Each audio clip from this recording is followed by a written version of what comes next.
ឆ្នាំមុនថ្ងៃនេះពេលនេះមកអូននៅទីនេះនៅក្បែររៀមរាហើយអ្វីឆ្នាំនេះបានចាំងបាច់ការស្ងាត់សូនឈឹង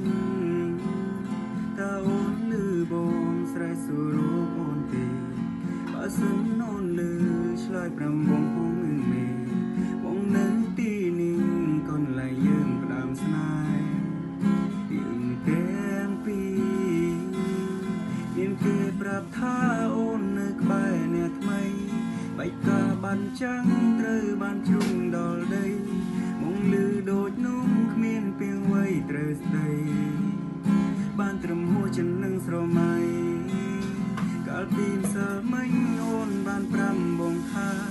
នឹងនៅក្បែរបងថ្ងៃយើងផ្ដើមស្នេហានៅកន្លែងចាំងដែលយើងធ្លាប់ជួបគ្នាតែពេលនេះងួនបែរជានៅក្បែរគេ